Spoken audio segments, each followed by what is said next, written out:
तो क्या आपको पता है कि आपकी विंडशील्ड पर लगा ये फास्टैग स्टिकर पलक झपकते ही कैसे टोल टैक्स पे कर देता है? चलिए जानते हैं फास्टैग की वर्किंग को। टोल कलेक्शन को आसान बनाने के लिए national payment corporation of India ने national electronic toll collection system यानी NETC को डेवलप किया, जिसमें पेमेंट मोड के रूप में फास्टैग का इस्तेमाल किया जाता है। फास्टैग सिर्फ एक स्टिकर नहीं बल्कि NETC के मेंबर बैंक द्वारा इशूड एक डिवाइस है जिसमें रेडियो फ्रीक्वेंसी आइडेंटिफिकेशन टेक्नोलॉजी का इस्तेमाल किया जाता है।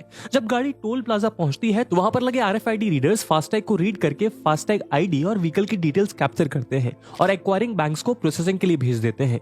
एक्वायरिंग बैंक उस बैंक को कहते हैं जो गवर्नमेंट के बिहाफ पर पेमेंट्स रिसीव करती है। अब एक्वायरिंग बैंक NETC मैपर को फास्टैग की डिटेल्स वैलिडेट करने के लिए रिक्वेस्ट भेजती है। NETC मैपर फास्टैग IDs की रिपोजिटरी है जिसे NPCI मेंटेन करता है। फास्टैग सक्सेसफुली वैलिडेट होने के बाद acquiring bank toll tax collect करती है और NETC सिस्टम के पास डेबिट रिक्वेस्ट भेजती है। NETC सिस्टम ये डेबिट रिक्वेस्ट इशूअर बैंक के पास फॉरवर्ड कर देता है। इशूअर बैंक वो बैंक है जिसका फास्टैग आप यूज कर रहे हैं। अगर अकाउंट में रिक्वायर्ड बैलेंस मौजूद है तो ये डेबिट रिक्वेस्ट अप्रूव हो जाएगी। उसके बाद फास्टैग अकाउंट से टोल टैक्स ऑटोमेटिकली डिडक्ट हो जाएगा और आप आगे अपनी जर्नी प्रोसीड कर सकते हैं। अगर रिक्वायर्ड बैलेंस नहीं है तो आपकी डेबिट रिक्वेस्ट डिक्लाइन हो जाएगी। ऐसे में अगर आप फास्टैग लेन में मौजूद है तो आपको कैश में डबल टोल टैक्स पे करना पड़ेगा। तो दोस्तों ये थी कहानी फास्टैग की।